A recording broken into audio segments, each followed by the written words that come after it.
Welcome to the panel. Welcome to the panel about post-release and reentry. I'm Michelle Morales, the president of Woods Fund Chicago, and it's my pleasure to introduce you to and welcome our panelists for today's discussion. Thank you to all of you for making the time today to be here to the panelists. After the introductions are made, I will outline the issue that we're here to discuss, and then each panelist will offer their reflections, and then we'll commence with our discussion.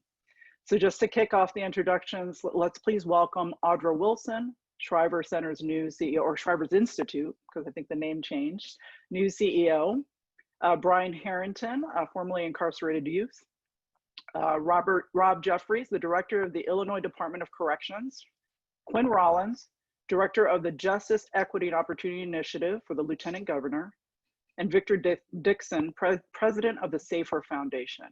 One note, Illinois State Representative Jehan Gordon Booth was supposed to be with us here today, but unfortunately this morning we found out that she had a family emergency and so will not be able to join the panel today.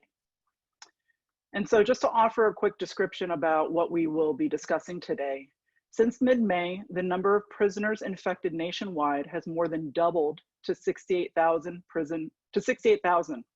Prison deaths have risen by nearly 75%, and the 5 largest clusters of COVID-19 are prisons and jails. As the pandemic spread through Illinois, for instance, public health concerns caused law enforcement to consider the frequency and necessity of arrests. Some significant criminal justice reforms already in progress were accelerated, while others were stopped. And still, other parts of the system remain untouched by any change. The underlying racism in the system was exposed, but it has not been universally acknowledged. As the number of people released from prisons and jails due to health concerns has increased, the lack of reentry services for this population has been further exposed, bringing light to the systemic barriers that those reentering must combat. For example, in order to be released, people in prison must stipulate where they will be housed and must comply with a series of conditions of release, sometimes averaging up to 15 requirements. Immediately upon release, formerly incarcerated people are monitored for compliance.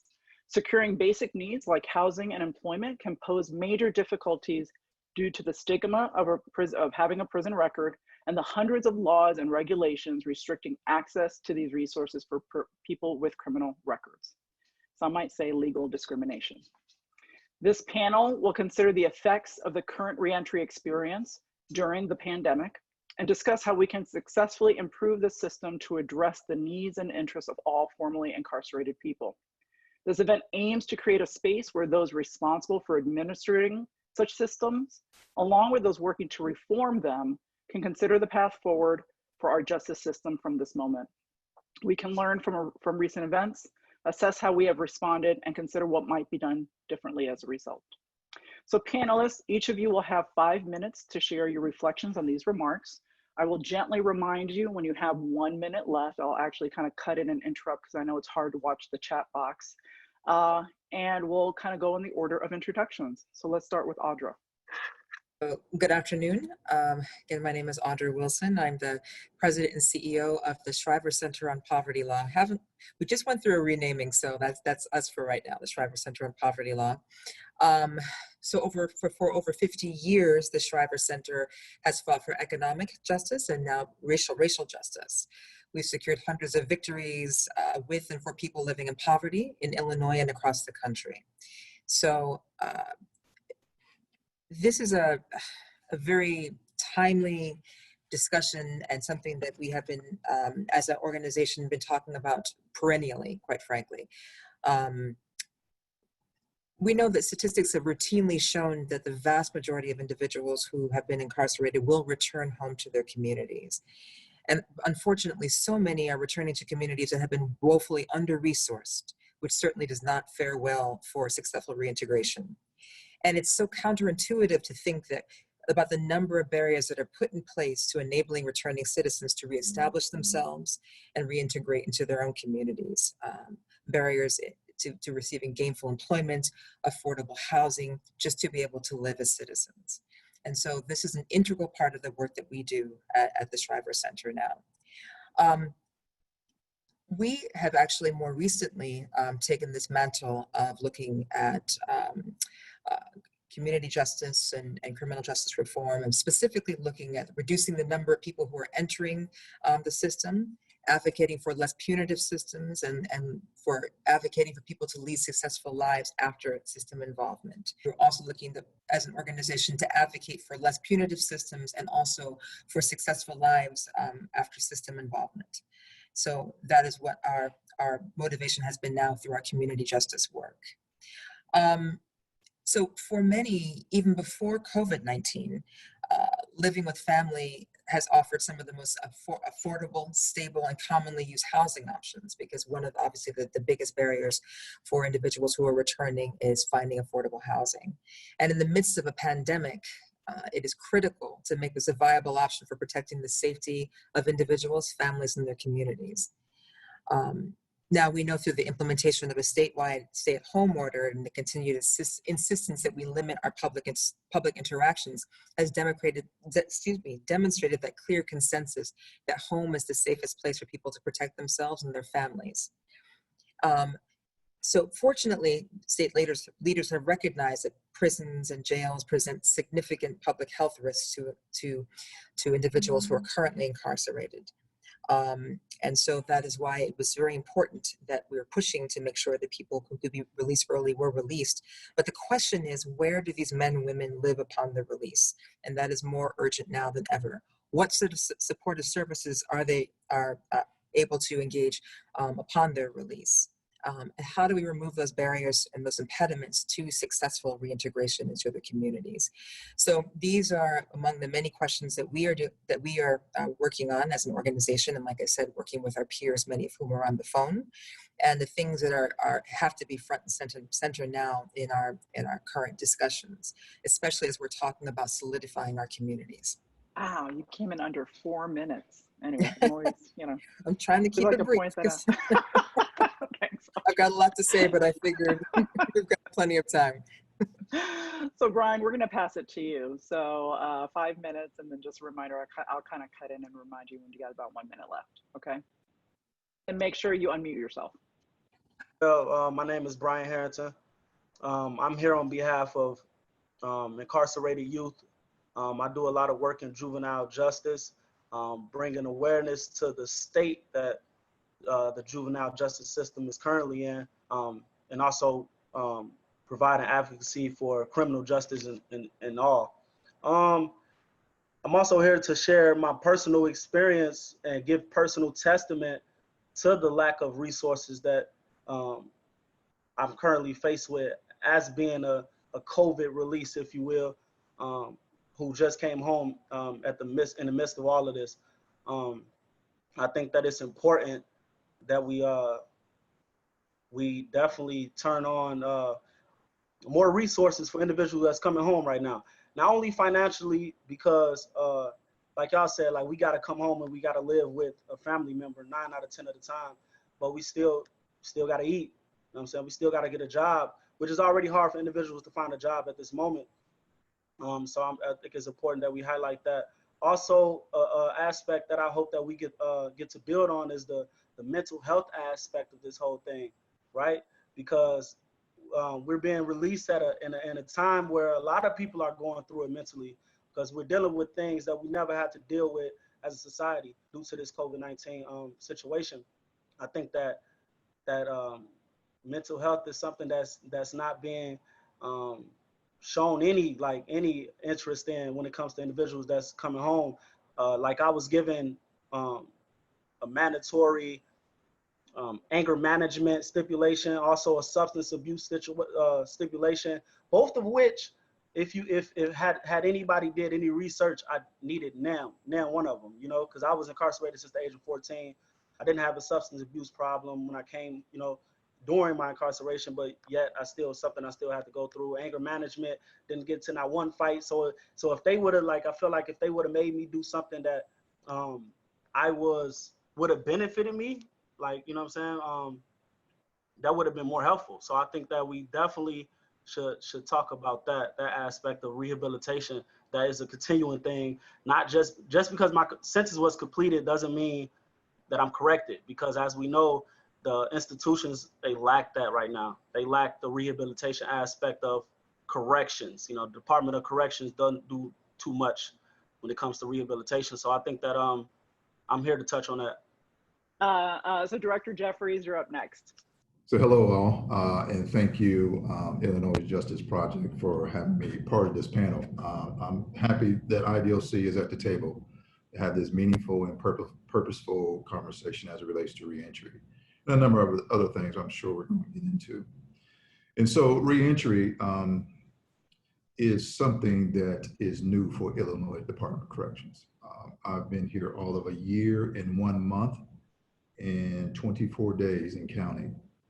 And that is one of the areas that we have conversations with about how we can improve people's outcome when they're being released back out to society. So as of when I first got here in June, there was no reentry division. And so since then, we've created a reentry division, and I've put an administrator in charge of all of our reentry efforts to streamline our process for those offenders released in our custody. Her name is Jennifer Perrick, and I'm sure everybody on this phone will probably have some time to speak with her as she moves forward. This is a daunting task, and nothing that has become very, revealing at this time of COVID, because we had to work expeditiously to get folks out. And as we've all talked about in further discussion in this panel is, we saw there's a lack of resources and pathways for folks when they leave this particular agency. And so that's why I think this is so meaningful and purposeful to be at this particular time to have this conversation with these people on this line. I mean, on this phone, on this computer. Just a little bit about some of the things that we have done, just real quick. I don't want to get too far into it, is in realizing that the resources, the lack of resources, the lack of placement, the lack of transitioning housing, the duration of transitional housing, we saw a real particular need to increase that amount of time, not from 90 days. You can't do nothing in 90 days when you get out of the IDOC. So we've increased that to 120 days, at least on during this pandemic and everything. And we'll talk a little bit more about some of our release mechanisms. And let's keep in mind that a landing spot and resources is the foundation for somebody to be successful once they get released from incarceration. Not to mention the stigma. Now, I can remember when we were showing all of our numbers as our release numbers and what for. I mean, there's this whole stigma that also comes along. So people have to be more acceptable to people coming out of prison as well too. It sickens me to hear you can let those folks out, but not these folks. And we can get into a little bit more than that, because there's just a whole category of certain subcategories of people that people have this bias against, that they just should not be released for whatever reason, not in my neighborhood or not my county or what have you. So that type of stigma, that type of conversation, and be quite honest, some legislation change needs to happen as well too, because sometimes it's a conversation ain't gonna mean it. We need to force feed folks to start accepting certain individuals coming back outside to society. And I'll leave with this. I'll give you more time because I know Victor's going to take a whole lot of time. We are servants, everybody, and we have a job to do. As difficult as this criminal justice system reform is, we have to have those tough conversations. They have to be meaningful, they have to be action driven, and they have to have outcomes. But we can't have folks just wanting to be the most relevant person in the room all the time and pointing fingers back and forth about who's not doing what and who's doing more than what. And that's just divisive. And you see it as the more people we let out, how many people say, not that group, or you're not letting up that group out. Let's just have a sensible conversation. We can talk about the issues, but we all have to be on the same page as when it comes to resolutions moving forward. We are committed. This is a new division for us. Jennifer Perrick is very excited about it, and we have been doing a lot of work to be done. But we have been doing a lot of work under this on the response to this COVID, because this COVID has just changed the game as it relates to how prisons are being ran and how folks are being, housed and how people are being released. It's very revealing at this particular time in our life. So I'll pass. Great, thank you. And I just to let everyone know, Representative Gordon Booth is actually going to join us today. She'll be on the panel until 2:30. So obviously, once she'll be the last one to give her remarks, and then I'll introduce her then. So she's supposed to hop on at any moment. Quinn, we're going to pass it to you for your reflections. Great. Good afternoon, everyone. And I especially want to say thank you, Brian, for sharing your story. A few months ago, before COVID started, the Lieutenant Governor and I got a chance to go out to Kane County to visit their jail. And like we traditionally do, we sit in circle with folks who've been impacted. And it's always a story that resonates with me.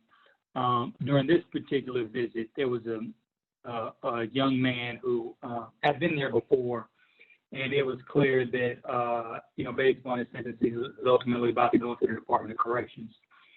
And he shared a story about his previous experiences coming home. He would come back into the city of Chicago, and he explained that commute.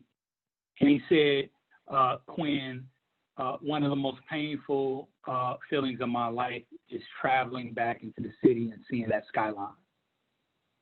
And it was a weird comment for me because, I love that skyline. I remember, coming back from college, from Atlanta, and, flying in and seeing it. It was always something special for me.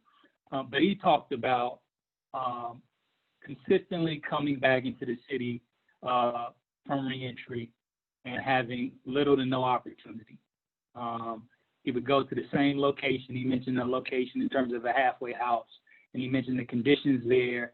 And he said every time he came back to the city, it made him sick to his stomach. And, that conversation resonates with me when we talk about the types of resources that are needed. And this is something the director continuously preaches. When we came in, we did an assessment with the Department of Corrections. I think even before the director got there, just in terms of housing, which really gets to what this man was talking to me about in terms of what he came back to. I think the state was, putting maybe $7 million into transitional housing, maybe for about 3,000 people. The state of Ohio puts nearly, I think $53 million to support nearly 20,000 people.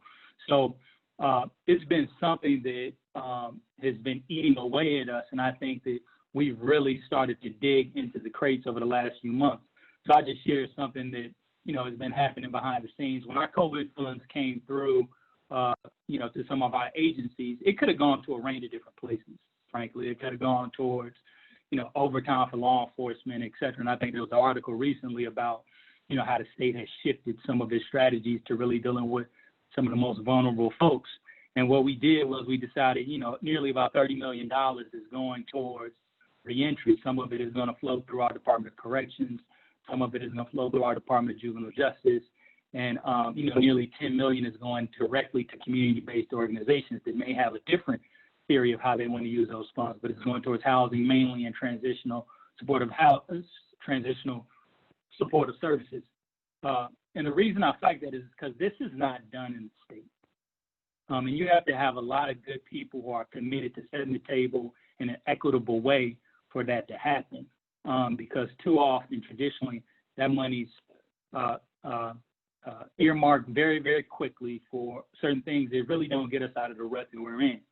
I want to share another example is, when I think about reentry and the way our folks are healing, and this is really coming from the spirit of one of my staff members, Yaakov Delaney, who did 20 years in the Department of Corrections, and it's really been thinking about how we do restorative justice work for people who are returning. How do we ensure that there's opportunities for folks who have done harm to reconnect with their communities, reconnect with victims, reconnect so they can begin to repair that harm and heal themselves. But one of the things we're working on right now with our Department of Human Services, and it's also money that's flowing through COVID, is a few $1 million that the governor put into the budget to do racial healing and restorative justice work. And, you know, one of the things that can be used for is to support folks who are coming home in partnership with some of our agencies so that, you know, as folks transition back into society, and we know there are going to be hurdles, that we start to deal with the challenges, not in a punitive way, but in a way that communities can solve their own problems and repairing that harm. So these are some of the ways that we are dealing with this. And lastly, I just want to say, I know Representative Jehan Gordon-Booth is going to be joining us if she hasn't already, but she's been one of the key champions, and Sharon mentioned this earlier, about how we reinvest money from the cannabis tax fund. So we got appropriated about $45 million. We're expecting to give out $35 million over the next, few months. But that can be used for reentry. And the key thing I want to say is that we weren't prescriptive to communities about what that funds could be used for in terms of, for example, reentry, because what the Lieutenant Governor always says, we need to start really practicing the fact that the wisdom is in the room. And there are plenty of innovative ideas around reentry that communities have that we want to fund, be supportive of, and test often for the first time in this state. So we're excited about, starting to, repair the harm that, frankly, government has done historically. I was going to tell you have a minute left. Are you good? I know Victor speaks a long time, so we want to. Okay. All right. So Victor, you're up next, and Representative Gordon-Booth, we're going to have you go last. Thank you so much for joining us today. We understand that you had a family emergency, so we're deeply appreciative that you're still able to be here today. And I would just say, Representative Gordon-Booth, if you want to go now, I will defer to you. Okay. Well, it's good to see you, and I echo what Quinn said about your being a champion of this work, and we really certainly appreciate everything you did trying to get that cannabis legislation passed and making sure that it had the restore and renew and rejuvenate, revitalize language in it and the funding. So thank you so much. I want to thank the Illinois Justice Project as well for this convening. Certainly, Michelle, thank you so much for moderating. And thanks to the other folks that are speaking. Director Jeffries, I will try and be as brief as possible.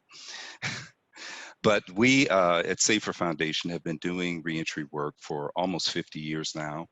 And our organization was doing this work kind of before so many other parties were involved, and so much focus was on this work even before mass incarceration. So we've had a history of being focused on what our end game is helping people become self-sufficient so they can care for themselves, care for their families, have their own income, their own resources, their own housing, and break the cycle of going in and out of jail and prison, which is something that is very much connected to the reduction of crime and violence. That's top of mind right now, but if a person doesn't recidivate, that means they haven't been arrested for any violation of a parole requirement or for a new crime, and that's very important. During COVID, about half of our organization continued to work as essential workers, many of them in the adult transition centers that we operate on behalf of the Department of Corrections. So we were fortunate with direction from corrections in terms of how to begin to implement the health and safety procedures within those facilities. I think that's worked out really well, and as other organizations have done. We shut down our community offices in Illinois and Iowa, but we very quickly converted over to providing virtual services. Fortunately for us, we'd already invested in a lot of the technology, had that in place, and it wasn't a very difficult transition. We actually implemented telehealth behavioral health services so we could continue doing our counseling and drug counseling and treatment services, both inside our adult transition centers and also in the community. And then in response to the effort to release people from prison, we basically formed a coalition of local service providers. We have about 8 different organizations that work together to really help people coming back to Cook County from state prisons. And we've served, I think right now, about over 500 people that we've been working with. And we've been really trying to put together a very holistic model to triage their needs, do some assessment, really look at how we can help them with food and clothing, medicine, getting their state ID card, getting re-enrolled in Medicaid, SNAP enrollment if they are eligible for that, getting them into substance use treatment, mental health treatment, connecting them with physical health resources. Many of them have chronic diseases that make them a lot more susceptible to COVID. So that's been important. And you've heard about housing, transportation. And one of the things in this virtual environment, we've been providing them cell phones with data plans because we are depending on the technology to work with people. We were delighted that AT&T donated cell phones to us and service plans so we can do that. So digital literacy has become really important to help people because of all the virtual services. We're very excited about that work, and that work is continuing. I think the one thing that sticks out to me about COVID more than anything, obviously it's brought to the surface needs that existed anyway. The needs of people released early due to COVID are no different than the needs of people that were released because they fulfilled their sentence. I mean, what happens to them day one, the needs that they have across a broad range of areas is absolutely no different. And so I'm excited about the potential for us to continue this work, make this kind of triage work. We called it the Prison Emergency Early Relief Response Team is what we called it, but to continue that work because it's needed for anybody coming out of prison or jail. The other thing I would say is I hope we don't miss this moment. The people that were released early were not considered to be a threat to public safety. The people that are not being arrested and not being detained in jails, local jails, they're not being detained because they're not considered a threat to public safety. I hope we never go back.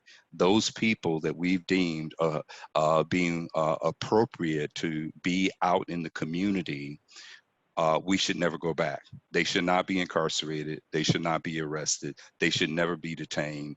They should not be in the system. We've proven that we don't have to do things that way. Let's not go back. So hopefully I didn't take 5 minutes. You ended right on time. Thank you so much. Thank you. And Representative Gordon Booth, thank you so much for joining us.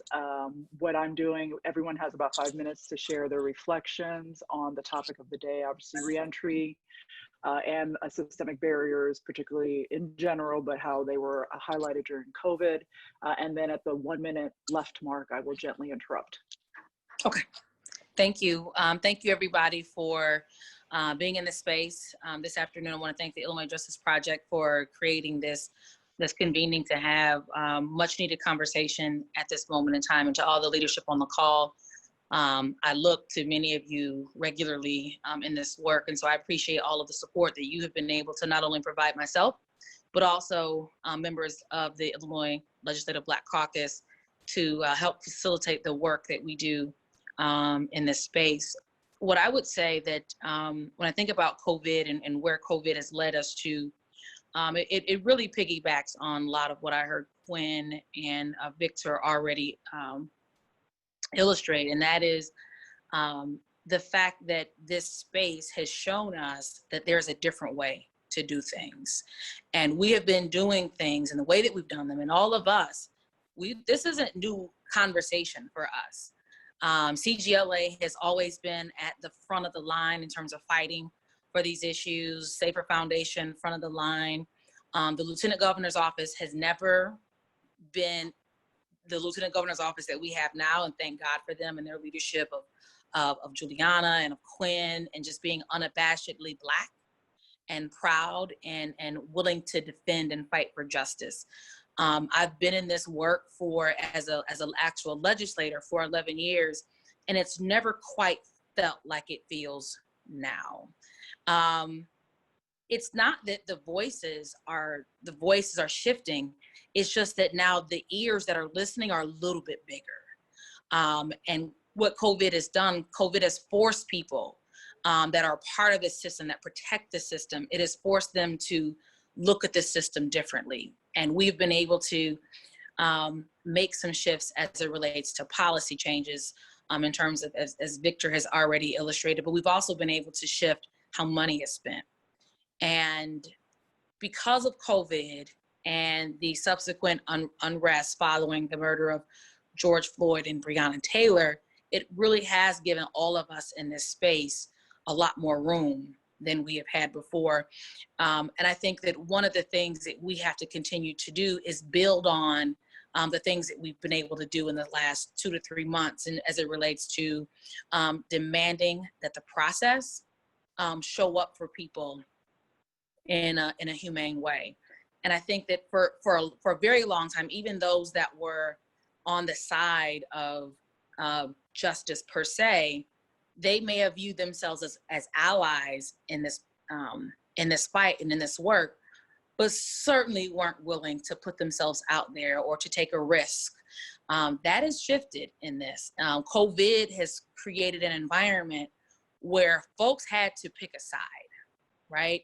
And I think that we have seen that folks have been forced to show up differently, and the sky hasn't fallen. You know, communities have issues, but communities had issues when all of these individuals were incarcerated. I remember back about 2 months ago, you know, we were particularly, and I'm in Peoria, Illinois, so I'm not in Chicago.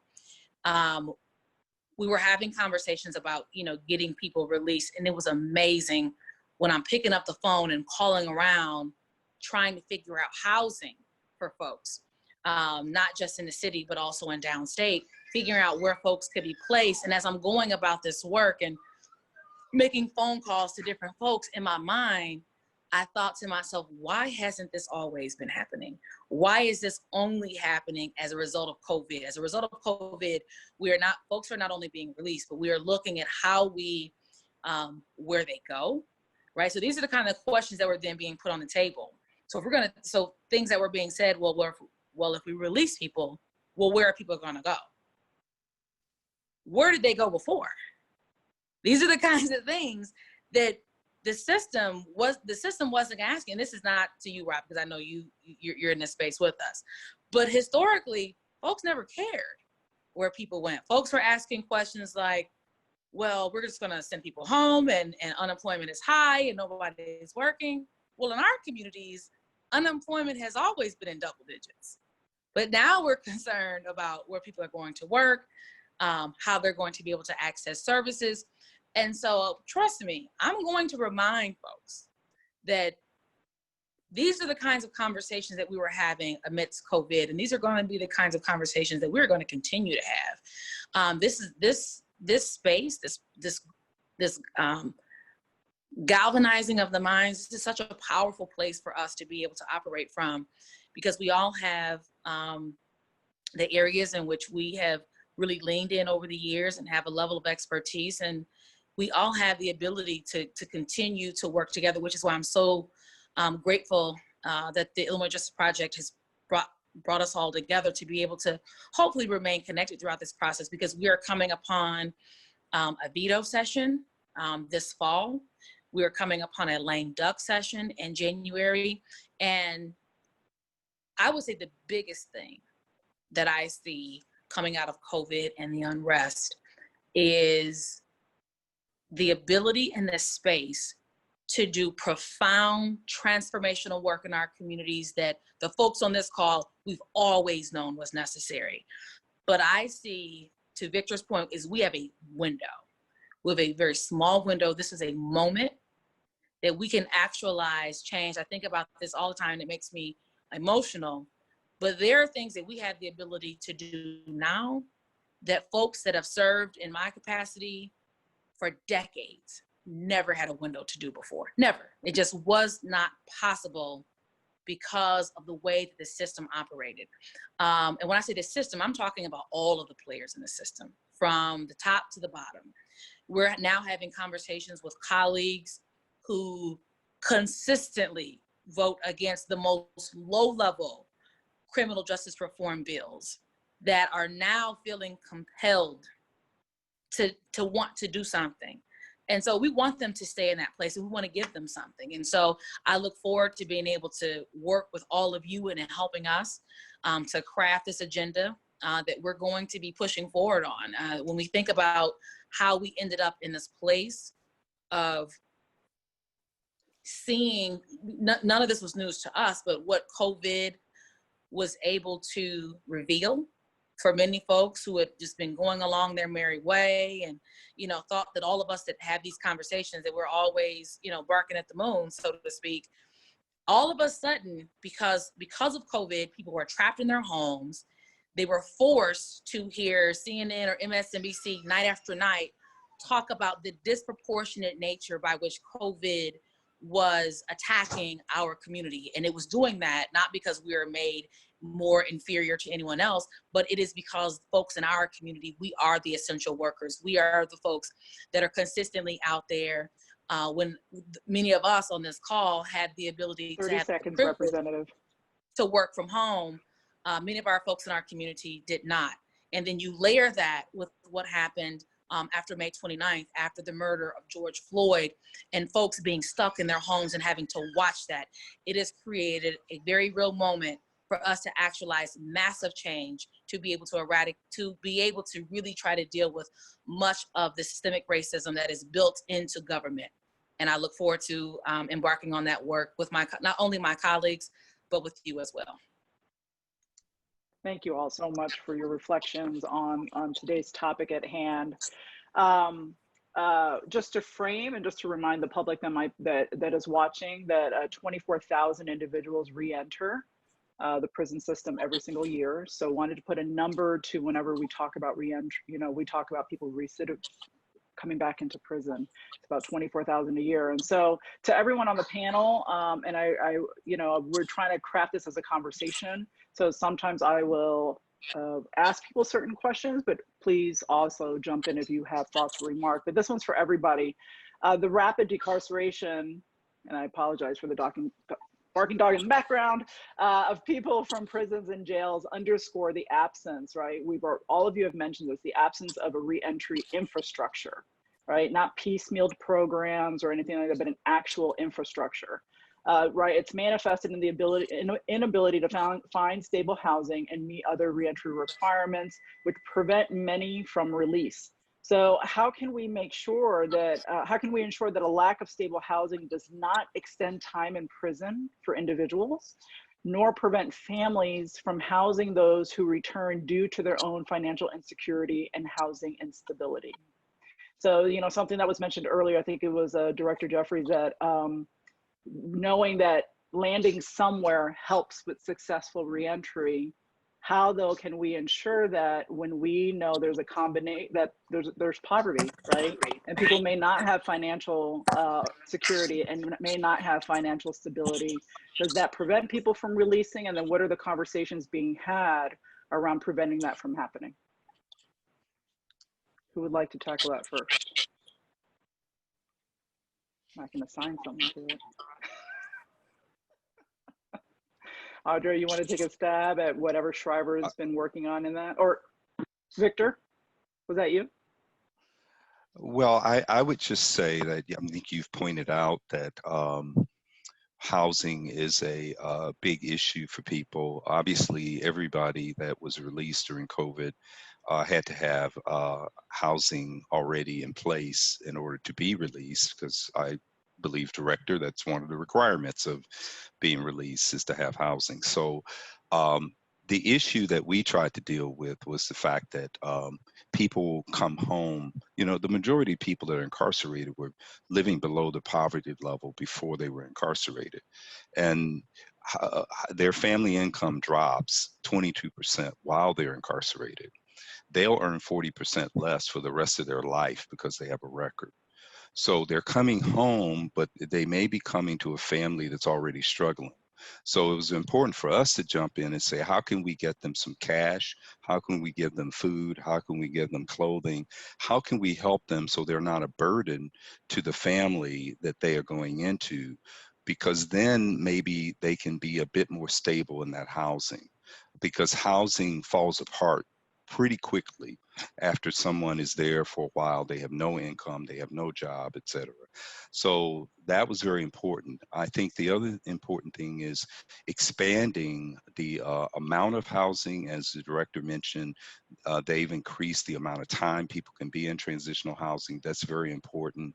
But expanding the housing stock, and also creating more housing that is not tied to having a serious mental health diagnosis, or, you know, some housing is out there, but you couldn't have been incarcerated within the last 3 months, or you don't qualify to go into that housing. So we need housing, a broader set of housing options, and more availability of transitional housing for longer periods of time. Good question, and something that we are working here in IDOC, along with the Lieutenant Governor's office and the Safer Foundation as well, is the resources. I mean, we talk a lot about housing, but the sustainability of that housing, once they get out of that transitional housing, starts with employment. And so a lot of times we have a whole lot of, you know, employers are not readily accessible, readily to employ folks who are returning back to society because of the stigma. But there's also things that we can partner with other state agencies to help give them tangibles when they walk out the door. I mean, Victor touched on it about when we was doing the peers with him, about folks need to be able to land, hit the ground, and be able to have a place to go to get some quick mental health needs, some substance abuse needs, some SNAPs, anything that can help put clothes on their back, and anything, you know, just to keep them sustainable and keep some type of, you know, nobody wants to be asked for help. So if we can make it available for everybody, and then it kind of releases that whole stigma about I'm coming out, starting fresh, what have you. But this is what we're doing to assist you. The transitional housing, I can't say enough about that. So one of the things that we're going to be doing here for IDOC, I'll be remiss if I don't speak on this, about a $9 million grant that we have as it relates to housing. You know, there is so much opportunity and so much work to be done, because it's easy to accept those individuals coming out who are nonviolent, but it's harder to accept those ones who need the most need, and that deals with the mental health population. I think Brian touched on it a little bit, but some of our housing, this grant that we have, this $9 million, are going to address some of the substance abuse needs. We're going to address some of the mental health needs. You know what? We also need to have that harder conversation about those individuals with sex offenses as well too. We got too many stipulations on people as they're being released. You can let that person out, but not this person. We will take this person, but not that person. So those are those hard conversations, but they're purposeful conversations. And those are the type of things that we need to talk about. Legislation as well too. There are so many statutes as to where somebody can live and they can't live once they're being released. There's just a number of things that we can all do collectively, not just this panel, but everybody else listening, about how we can move this, you know, seize the moment, as a representative has spoke about.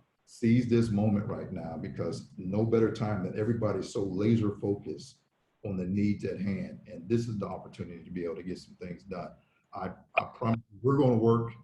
We're going to be at the table in every discussion there is possible. And matter of fact, we're going to try to lead some of these conversations about some of the things that can be done to help. Because we have the population. We know what's needed. We know where we struggle at. We got 1,200 individuals, and I'll be brief with this one. We have 1,200 individuals that are on the MSR date still incarcerated because we can't find housing placement because of statutory requirements or statutory limitations in which they cannot go. And those are sex offenders. And a lot of those 1,200 are also seriously mentally ill, essentially mentally ill. Those are those hard conversations. Those are hard conversations. So Audra, I know you wanted to say something, and then after your remarks, I'm going to ask another question. Sure. And so obviously following these great folks who are saying such important things, so I don't want to be too repetitive. Although I do think one thing that does bear repeating is Representative's comments about how this is a moment in time. It's something that actually when I first began at Shriver just a month ago, that's one of the things that I had also pointed out, that there are very few times in history that we have these sort of, I call them cultural flashpoints, where we can really, now that people are actually paying attention, that we can start to make some significant change. And I think to her point when saying, well, we were having these conversations before COVID, so why is it so relevant now? I asked myself that very same question, but then the answer is the same. Well, whatever the case, whatever draws people's attention to this is what we're going to take advantage of as advocates, as we all are. Shriver as an organization has obviously been working for over 50 years to fight for people living in poverty in Illinois and across the country. But we do know that so many of our returning citizens are living in these very same communities that are affected. And so that's why a lot of our work has helped to include removing barriers to returning citizens over the years. Now, I am actually an alumnus of the organization. I started my legal career here. So about 16 years ago, or 16 plus years ago, when I was starting to work on these issues, we were talking about removing barriers to licensure so that returning citizens could engage in more entrepreneurial pursuits like being barbers or estheticians and landscapers. And then more contemporarily, we were talking about ban the box legislation and other sorts of initiatives that penalize returning citizens from being able to find gainful employment.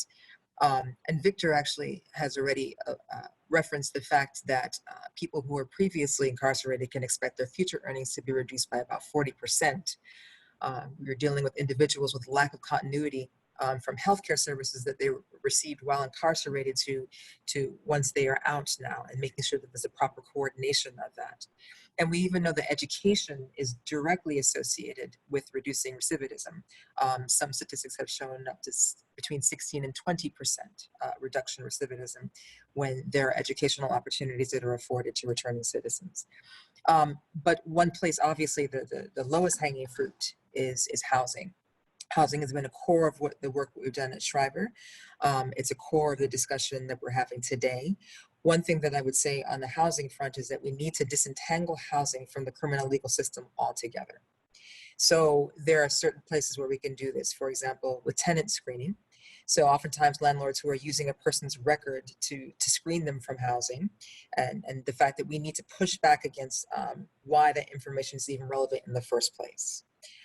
We need to be thinking about background check companies. And we have to recognize that the role of background check companies is to convince landlords and other decision makers about the value of a background check and how their business models depend on keeping these systems intact.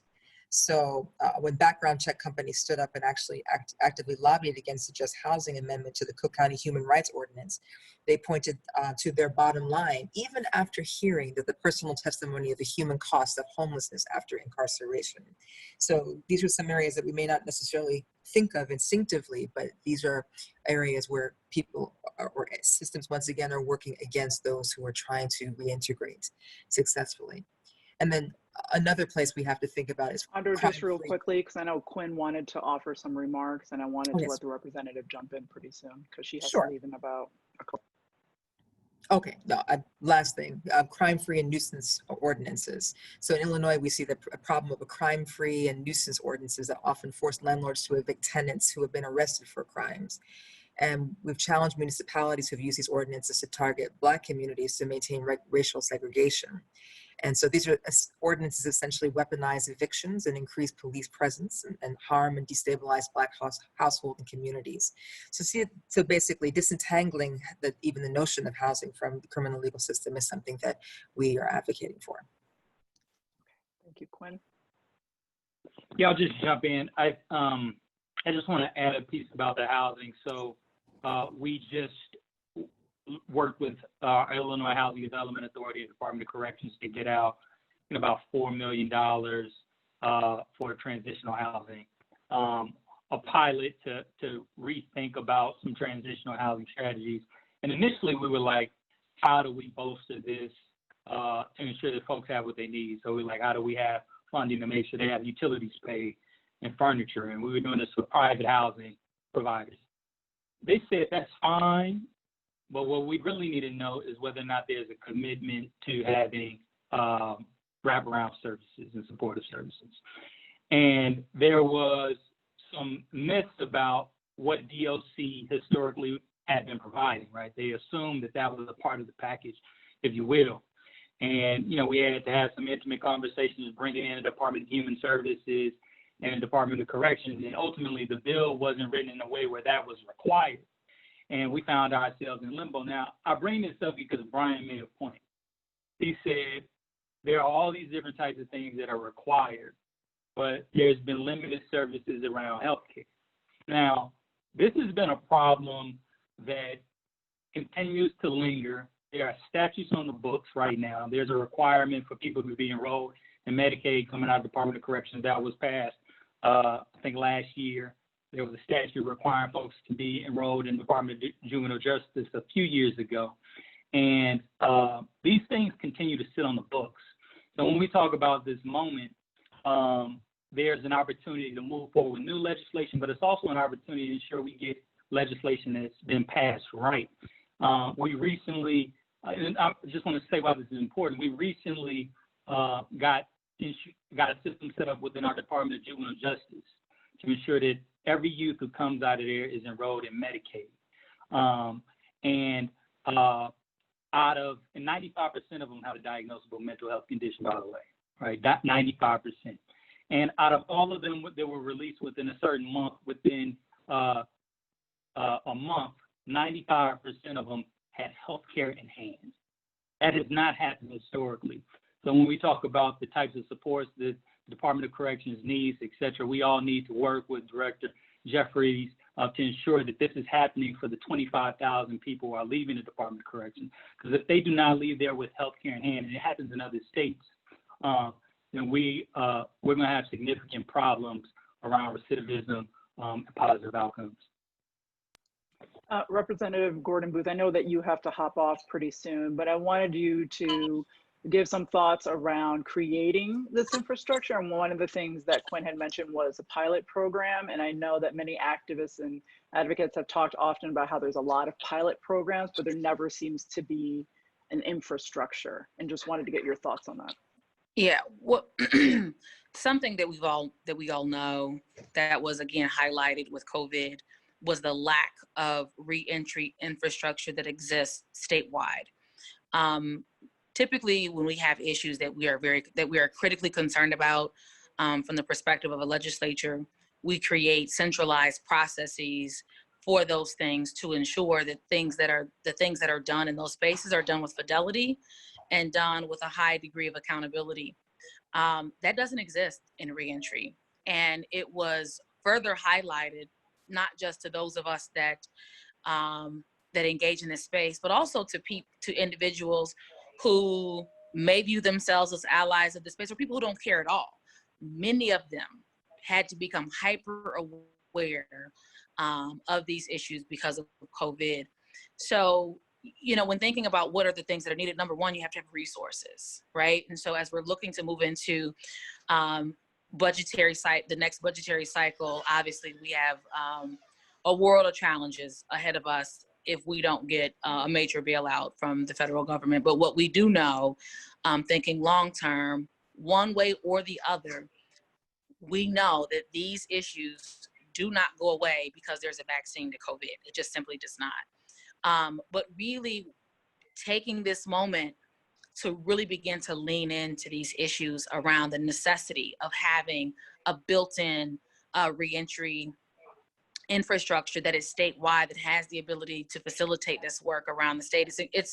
I didn't realize that California has a much better reentry strategy than we do here in Illinois. As we were, again, dealing with some of the issues of COVID and people needing to be released, I had to then rely upon some of my colleagues and comrades out in California to get advice from them on things that we could be doing here in Illinois to have a much better process. And so I'm committing to those of you on this call, but also those that may be watching in YouTube or wherever else that may be.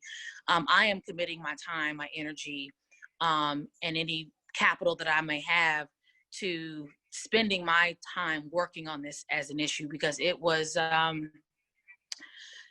more than hurtful to know that you have folks that can come home, that should come home, but because we have not spent the time really building our reentry strategies for folks all over the state, it really shows where the process is as it relates to caring about these men and women. And the other reality is that I believe that many folks look at individuals that become incarcerated, they believe that you just go put those folks away. What they don't realize is 87% of those individuals are coming home. So it matters how you treat them while they're there.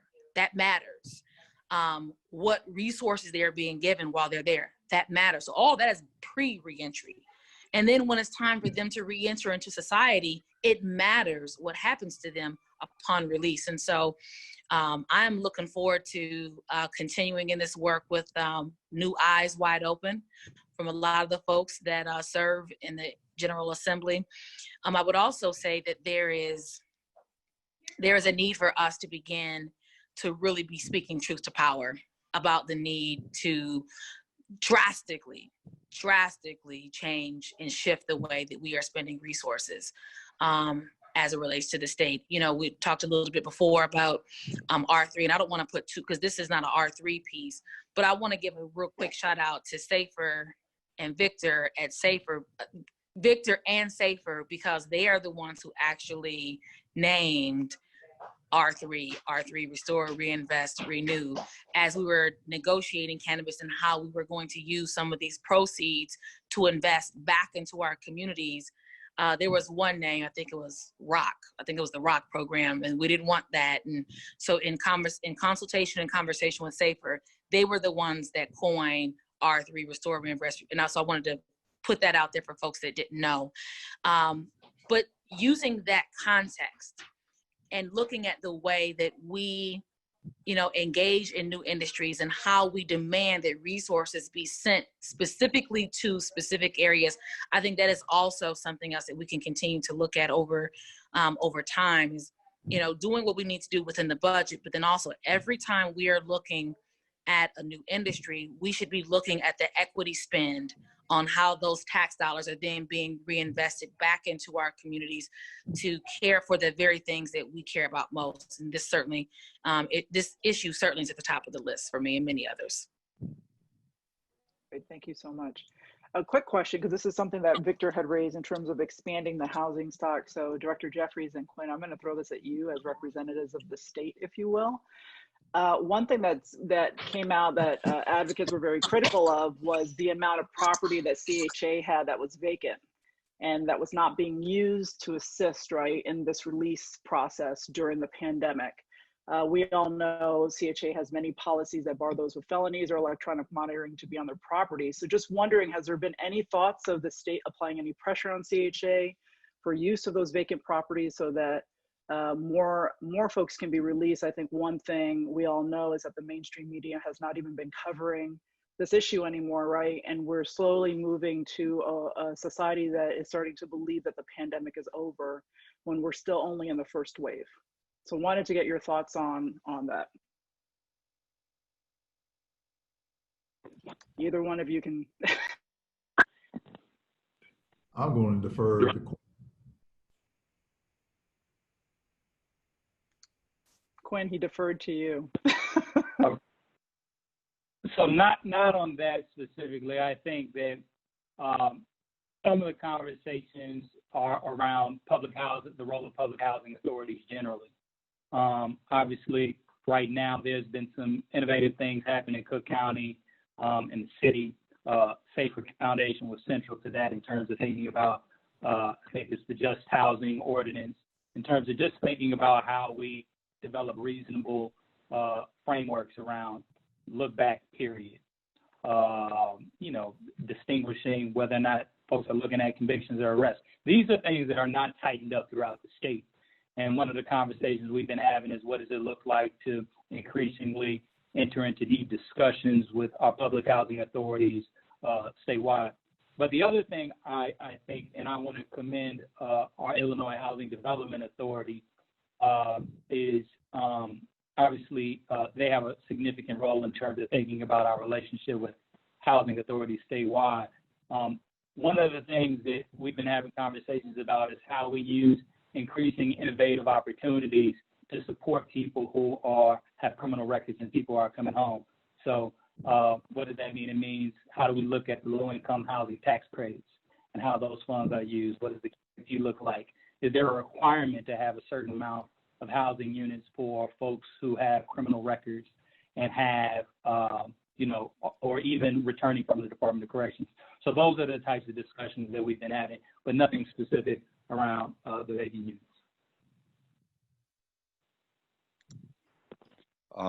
If I could just make a quick comment about the housing, CHA housing.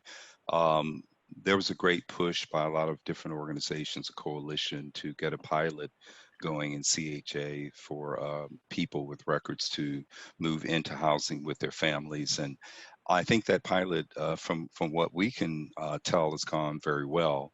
And hopefully the CHA would be much more open to expanding the ability for people to move into CHA housing. But also, and we've been the recipient of one of their project-based vouchers, which enables a subsidy for people who have records who are employed to rent apartments subsidized. And that's something that I think if that were expanded as well, would create a great opportunity for people. So there is, I think, a wonderful opportunity to pursue there. One thing I wanted to ask, and I'm curious about, is because of all of the health-related issues with COVID and the justice population, people who are incarcerated, I was wondering if there's any way any of that CARES Act money could be used, either the current money in the state or future money the state gets, to do something like the systems work that needs to happen so that people's Medicaid can be reinstated prior to their release from prison. So by the time they release, they can immediately get connected to the behavioral health resources, mental health resources, have health insurance, get their medications that they need, you know, make sure they have access to Narcan kits and medication assisted treatment, because people overdose more likely within the first 30 days after release from prison. So it seems like that could fit under the category of health related matters, and we could carve out some money. I'd be willing to bet the director would love to have money to upgrade his systems, so that kind of Medicaid reinstatement could be automated. Should be happening once that release planning starts. It should be one of those things that somebody hits a button and it starts that process, and by the time someone releases, it's already in place. So it's a big data systems project, and it seems like, you know, I'm just curious as to why we couldn't take some of that money and make that happen. So I'll give a little bit of space if anyone knows the answer to that, but just be mindful of time. We have about 10 minutes left, and I did want to get some thoughts from Brian. So does anyone know if CARES Act money can be used for systemic improvements?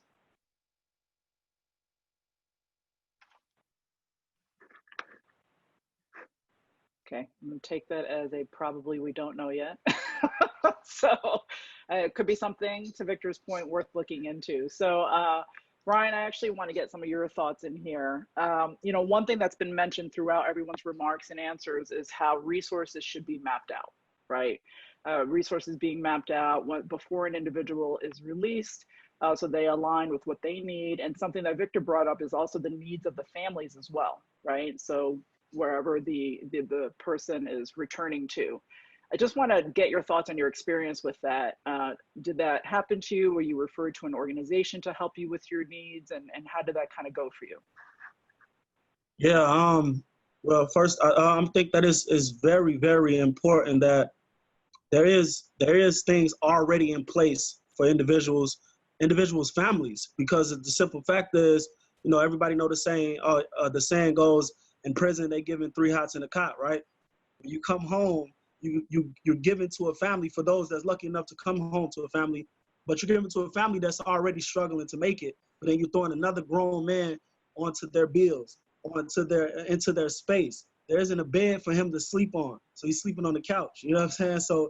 So I think that if they're helped out, because at the end of the day, like, I'm still on MSR. I'm still a part of if I commit a crime right now, however petty, I go back to Illinois Department of Corrections, because I'm still their property but they're not responsible for me financially no more, but my family is. But yet my family don't get that 3 hots in a cot support from the organization as the state will. So yeah, for me, I didn't have any help from no organization. I'm grateful to be on this call to actually hear that Victor and the Safer Foundation. I will be reaching out to that foundation, because I think that first off, for appreciation, and to hopefully for assistance. But there wasn't any organization to help me since I've been home, as far as making sure that I was all right in any aspect, but especially the mental transition of things. I haven't been out here in society since 2007, and I'm just thrown back into society, not to mention during this COVID-19 situation, but there is no one to help me. There's no one to guide me, to make sure everything is going in accordance, to make sure I don't reoffend. In actuality, my personal experience, I even was attacked. I was used by, as a political ploy by the state here in Rockford. The state's attorney, she even said, she went as far as to say, as the rector mentioned earlier, they don't want us in their community. She literally got on local television and said, "Oh, I don't even want him in my community." Right? So how is that mindset? She's giving it to all the business owners, like, we don't want him automatically. So I'm fighting against that stigma just for being here, you know, just for being released. I'm attacked just for being released. And I'm glad that earlier someone mentioned that 87% of the population is coming home, but we're not receptive to that 87%. But then we want to demonize that 87% for when they reoffend, you know. But we're coming home, so let's already have something in place for these individuals that are coming home regardless, and also make sure that while they're incarcerated, that we're investing, because this is the broken link, right? This is the broken link of America that we want to invest in, because if we want America to reflect the desires, reflect the vision that we hope for one day, we got to invest in the broken link. It only makes sense. If I'm thinking wrong, correct me. Right now, y'all just warehousing me. Like, y'all literally just putting me on a shelf and say, do your time, and then you come home. So you want me to come home a 14-year-old boy, in a sense. You know, I did 13 years. You wanted me to come home mentally a 14-year-old boy again. So it's like, there wasn't nothing put in place to help me. Also, I hate that, not hate, but unfortunately, this wasn't a conversation around how the current state of prison. But Director, I definitely will like to ask a quick question. Is there anything in place still about individuals who are trying to basically, because I was given a chance through clemency, but is there anything in place like a parole system or something for the individuals that deserve a second chance, or has been personally rehabilitating itself, and hasn't been in any trouble and just doing dead time, if you will? Like, Is there anything in place to monitor those individuals? Is there something they can file to get to bring awareness to their situation? Well, thank you, Brian. And so first, let me start with commend you on your courage. I mean, that story right there is the purpose for this type of discussion and our commitment moving forward as it relates to how do we get people better prepared than when they came in the front door. So reentry starts at reception center for us as we move forward. So that's been our call, and that's been part of our top priority moving forward over this last year. And so now we're coming to the end part when we're talking about reentry. So I commend you for your effort, and best of luck to you. And I'm sure Victor will provide some resources for you. As it relates to the question you presented, there was a lot of things in there. So I'm gonna unpack a little bit at a time. You talked about the grievance system. You talked about the clemency. You talked about parole board, and there was a fifth part. I can't remember what it was. Clemency, that's out of the PRB. And I think I listened to the panel earlier today, and they talked about the parole board has been abolished some years ago. So they have something, what they call the prison review board that looks at individuals. Then the other one was dead time, as it relates to dead time. It's so ironic that you bring up dead time. Can you explain for the public what that means? Dead time. So if you have a sentence of 5 years and you under the statute of 50%, you commit an offense through the rules adjustment board inside the facility. We can take, if you only got to do 2.5 years, based on any infraction you do, we can add time to that 2.5 years up to that 5 years. And we're looking at that right now. And I put out an edict about a month ago, no more dead time taken away from nobody until we have somebody come in and look at how we can give time back to individuals who are past their time of MSR. It's just one of those mechanisms that was afforded to this agency, but with no oversight, as he spoke about the grievance process and what have you. With there's no oversight, you can take it away, but who's monitoring to give it back?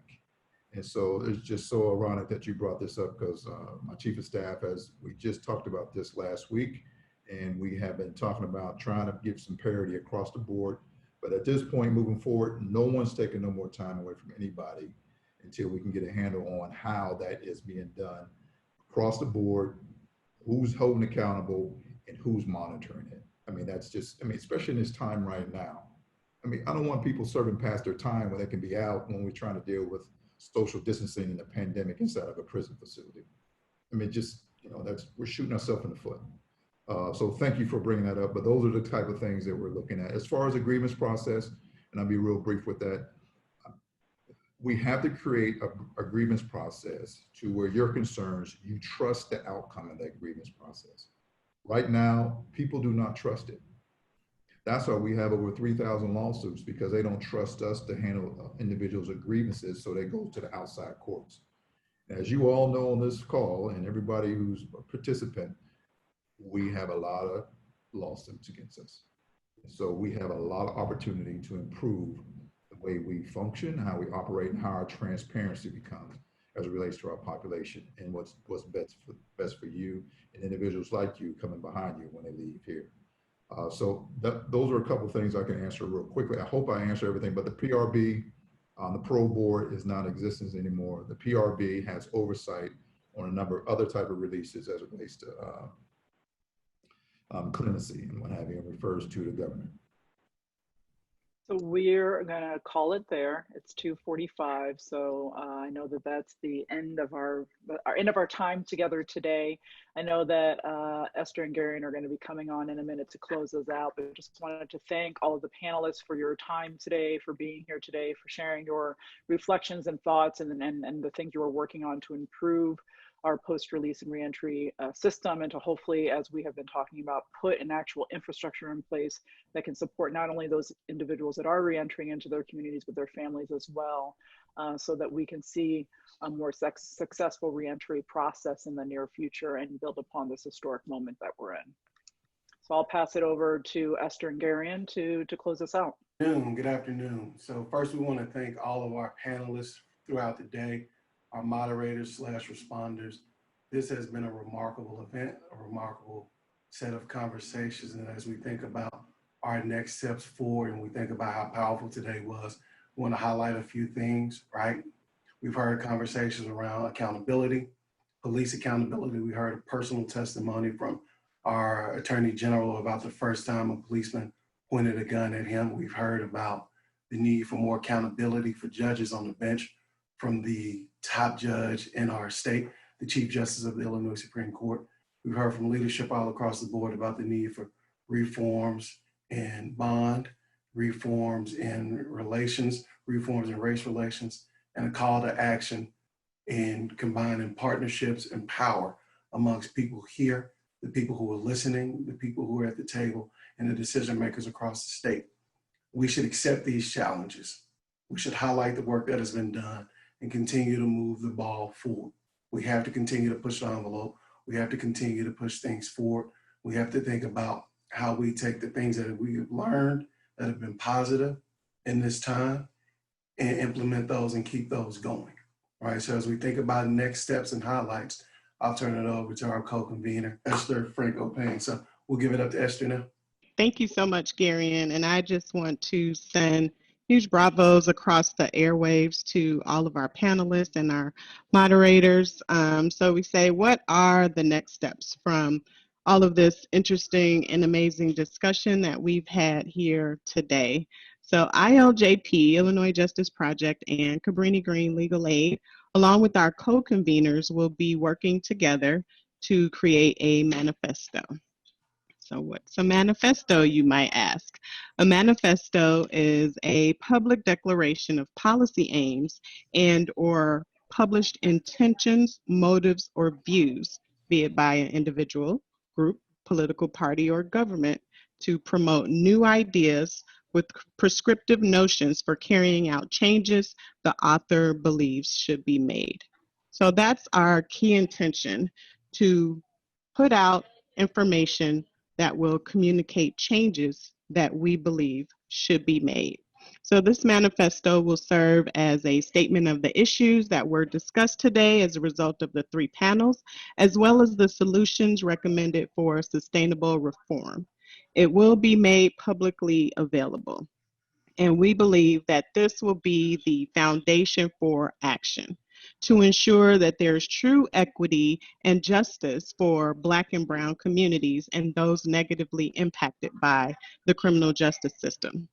So what do? We want your participation and the involvement of those who have joined us today. We want you to be champions for the cause. One, by having personal engagement with one another and learning more about the systemic racism within the criminal system and the barriers that people experience every day that prevent them from achieving positive outcomes. 2, by getting involved with your communities as change agents. I think that's easy, and there are plenty of opportunities for that to happen each and every day. And then 3, by demanding that solutions are implemented and that there is accountability for those responsible for making the change. So we've heard from our stakeholders today. We've heard from our elected officials. We've heard from people who run the system. We've heard from people who are impacted by the system. And we need to hold each other accountable for the changes that we hope to see. Together, we are better, and together, we can have collective impact. If you registered through the registration website, you will be our first point of follow-up, as we have already collected your information. Over 600 registrants today, over 60,000 views. That's exciting. Secondly, if you would like to submit comments or suggestions about positive and effective solutions, you can do that by reaching us at info@iljp.org or by submitting comments through the event website at www.iljp.org/justice-2020 comments. And those things will be posted for you either in some kind of chat or following the event. And then lastly, a recording of this event will also be shared through our website for those who missed it. So we will have the recording made available and people can go back and listen, digest the information. It's a lot to process. And from there, you can notate what you see as effective solutions that can be sent to us. So ultimately, we appreciate your participation today. We appreciate the panelists and the moderators for a great discussion. Thanks to all of our co-conveners. I am ever grateful to Illinois Justice Project in joining us in this feat. It's been a tremendous feat to bring this all together. And I am bidding everyone adieu with light and love and to have a safe and peaceful weekend. Before we bid all the way adieu, it wouldn't be us if we didn't give homework. So check out our bibliography with the materials from today's events. If you want to read up on some things, get some background information about how this came together and why this information is important, take a look at some of that. And with that, now we'll let Esther bid us adieu. Yes. Have a great and safe weekend, everyone. Thank you, Garion. Thank you all.